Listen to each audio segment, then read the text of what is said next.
ওলা ৰচোন ল'ৰাটোৰ লগত ময়ে কথা পাতো এ মায়ে বোলে কিবা কয়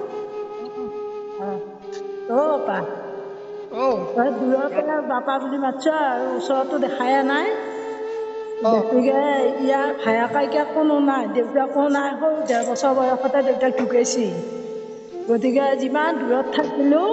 তেজে তেজে মিলি এই লোকেও আপোন হয় আপোনো পৰ হৈ যায় গতিকে তুমি এই ৰাতিকাল কৈছো মানৱৰ ভায়েকাইকে কোনো নাই তোমাকে মই কাইকেক বুলি পেলাই এই ৰাতিকাল কৈছো আৰু তুমি এখন চেলেনিৰ পৰা চোতালখন এদিন হ'লেও ভৰি ধূলা পেলাবৰ কাৰণে আহিবি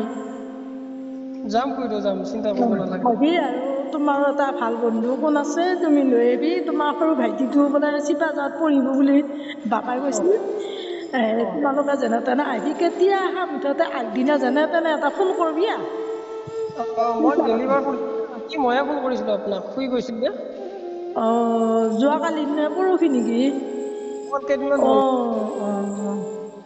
বৰকে ফোনৰ লগত হেৰি নাই যি বাপা ইমান নাজানো বেয়া নাপাবি কথা হ'ল আমি চবফালে ঘূৰি থাকো মানুহৰ লগত শত্ৰু হৈ কি লাভ নে বাবা যিকেইটা দিন আইছা দুনিয়াত সকলোৰে লগতে মিলি জুলি খাই বৈ বাজি বজ্জাত নকৰি আমি এখন পৃথিৱীৰ পৰা এদিন বিদায় ল'ব লাগিব যিমান সদাগৰী হ'লেও যাব লাগিব যিমান ভিক্ষাৰী হ'লেও যাব লাগিব গতিকে হাতখন চোৱা কৰি দেহাটো অপবিত্ৰ কৰি কিবা লাভ আছে জানো কোনোতো কিবা নাথাকে চবে বিদায় হ'ম ইয়াৰ পৰা এদিন হ'লেও নহয় জানো বাবা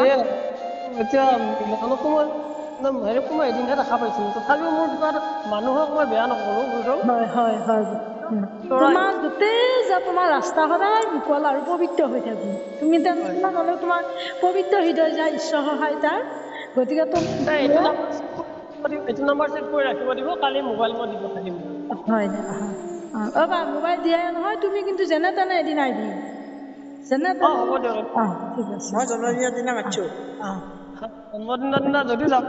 বেয়া নাপাবি মই কেতিয়াবা গ'লে তহঁতৰ ঘৰত সোমাই আহিম হ'ব হ'ব ঠিক আছে